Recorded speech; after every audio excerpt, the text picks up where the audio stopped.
ঠাকুরো, এই হলো নীলাচলের পথ। এই পথ দিয়ে সোজা গেলে নীলাচলের সমুদ্র এসে পড়বে, আর সমুদ্রের পাড় দিয়ে সোজা গেলে জগন্নাথ দেবের শ্রী মন্দির দর্শন হবে। ঠাকুরো, বাহ, এখানে এসেই মনে হচ্ছে যে আমরা নীলাচলে পৌঁছে গেছি। হ্যাঁ, কি? হ্যাঁ, তাহলে শেষ অবধি তোমার নীলাচলে যাওয়া হচ্ছে, তাই তো? এই চুপ করো তো, বেশি কথা বলে। চলো চলো চলো, সময় নষ্ট করো না, চলো। আচ্ছা ঠিক আছে ঠিক আছে গিরি, এবার তবে তুমি বাড়ি ফিরে যাও, নিজের স্ত্রী সন্তানকে নিয়ে সুখে সময় কাটাও। আমরা তবে আসি, কেমন? হ্যাঁ ঠাকুরা। আসুন সর্বাণী, এসো গো তোমরা।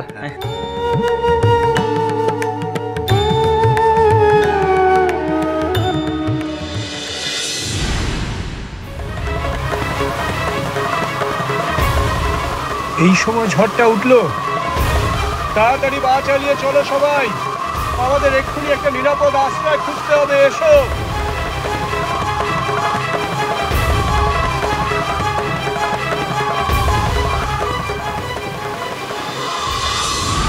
সর্বনাশ, মশাল তো নিভে গেল প্রসাদ ঠাকুর, এবার কি হবে? কিচ্ছু হবে না। রামপ্রসাদ, রামপ্রসাদ, এই অসময়ে ঝড় আমার কিন্তু গতিক সুবিধার লাগছে না। কিছু হবে না ভজাদা, মায়ের নাম করে এগিয়ে চলো, আমাদের কোনো একটা নিরাপদ আশ্রয় খুঁজতে হবে। কিন্তু অন্ধকারে তো কিছুই ঠাউর করতে পারছি না। বেশ, আমার পেছনে পেছনে আসুন সবাই, আসুন।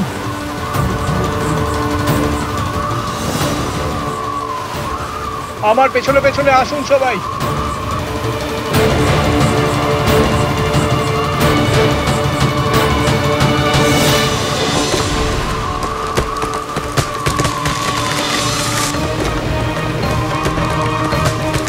সর্বাণী!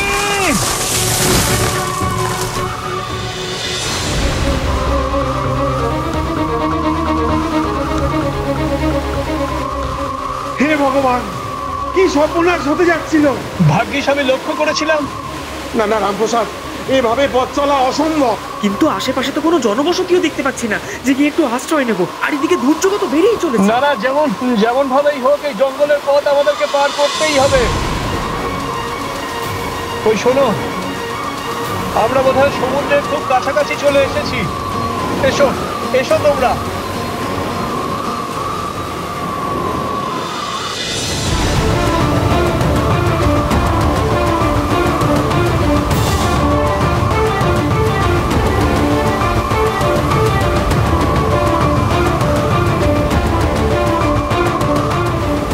সমুদ্রের পাড় ধরে আমাদের দক্ষিণ দিক বরাবর যেতে হবে।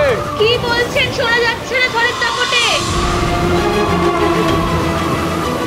ওই দিকে যেতে হবে আমাদের। এটা কি বলছো রামপ্রসাদ? এই দুর্যোগের মধ্যে এগুলো কি ঠিক হবে? এখানে মাথা গোজার ঠাঁই বা কোথায় পাবো?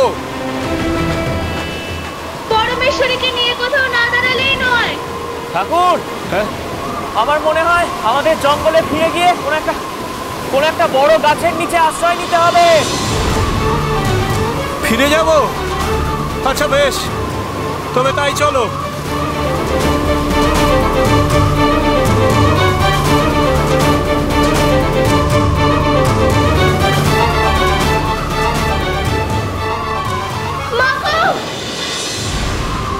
সর্বাণী!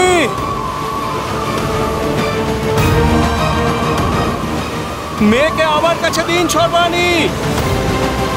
আমাদের জঙ্গলের দিকে যেতে হবে। এখানে বেশিক্ষণ থাকার মতো অবস্থা নেই রামপ্রসাদ।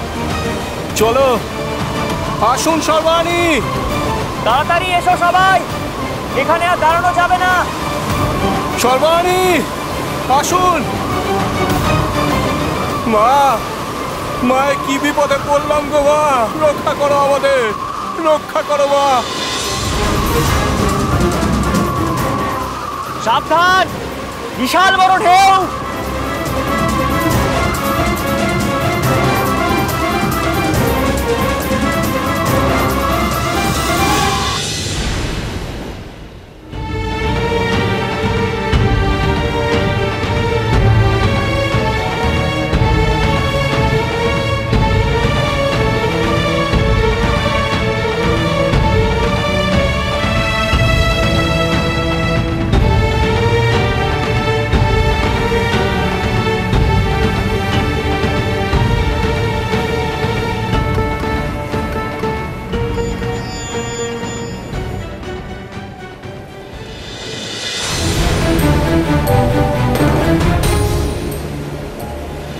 সর্বাণী, পরমেশ্বরী,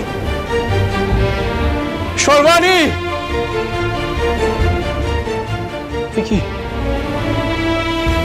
সর্বাণী,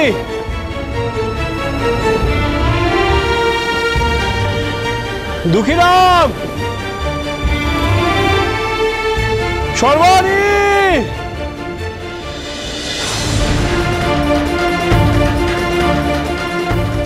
ভজাদা, ভজাদা, ভজাদা,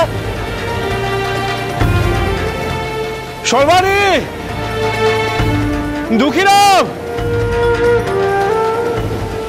ভজাদা, ভজাদা, ওঠো ভজাদা, ওঠো, ওঠো, ওঠো।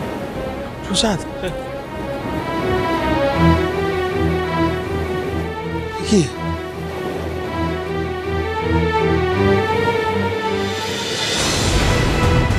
ওই তো, এই দুঃখী, দুঃখী, দুঃখীরাম, দুঃখী, এই দুঃখী, দুঃখী, দুঃখীরাম, ও, ও, দুঃখী ওর, এই তো ঠিক আছে, কিন্তু সর্বাণী, পরমেশ্বরী ওরা কোথায়? সর্বাণী, বৌঠান, সর্বাণী, সর্বাণী, বৌঠান, সর্বাণী, ওঠান, বৌঠান, সর্বাণী, ওঠান, সর্বাণী, বৌঠান, সর্বাণী, সর্বাণী, বৌঠান, বৌঠান, সর্বাণী,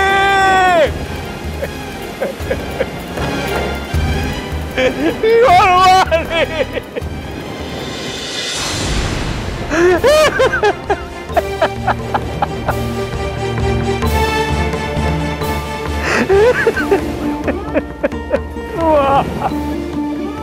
ওরা কি তবে ভেসে গেল গো? বাহ, বাহ, আমার সর্বাণী কোথায় গো? মা, আমার পরমেশ্বরী কোথায়? মা, তবে কি সাগরের জলে ওদের সলিল সমাধি করতে? আমি পারবো না।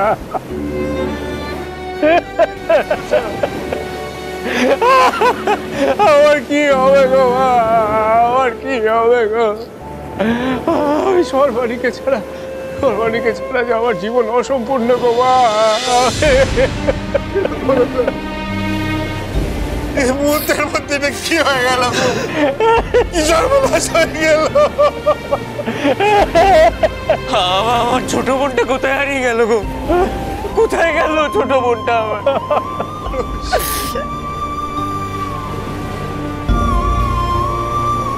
কোথায় গেল গো? কোথায় গেল? জয় প্রভু, জয় প্রভু। কি হয়েছে? তোমরা এই তটে এরকম ভাবে বসে কাঁদছো কেন? তোমাদের কি কিছু হারিয়েছে? সব হারিয়ে গেছে ঠাকুর। আমার স্ত্রী কন্যা জলে ভেসে গেছে ঠাকুর।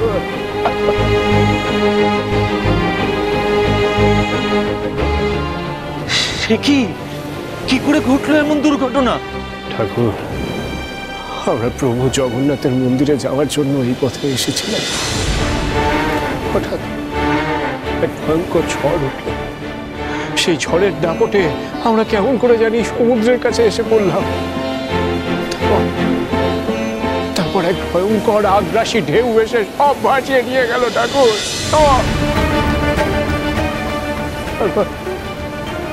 তারপর আমার আর কিছু মনে নেই। জ্ঞান যখন ফিরল তখন দেখলাম যে সমুদ্র তটে আমরা পড়ে আছি। তা আমার স্ত্রী সর্বাণী, আমার কন্যা পরমেশ্বরী, আমি তাদের পাইনি ঠাকুর। ভেসে গেল তারা। জয় প্রভু, তোমরা প্রভুর দর্শনে যাচ্ছিলে, কিন্তু তোমরা তো পথ হারিয়ে উৎকলের অন্য জায়গায় এসে পড়েছো যে। কি বলছে ঠাকুর? হ্যাঁ গো, মা তারাতারিণীর জগতে এমন অনেক ঘটনাই ঘটে যার ব্যাখ্যা পাওয়া যায় না। মার মন্দির কাছেই, তোমরা মায়ের কাছে যাও, মাকে তোমাদের বিপদের কথা বলো।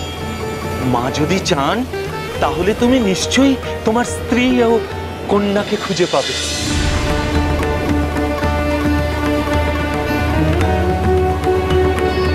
মা তারাতারিণী? ভজদা, মা তারাতারিণীর কথা আমি শুনেছি বটে, কিন্তু তার মন্দির এইখানে?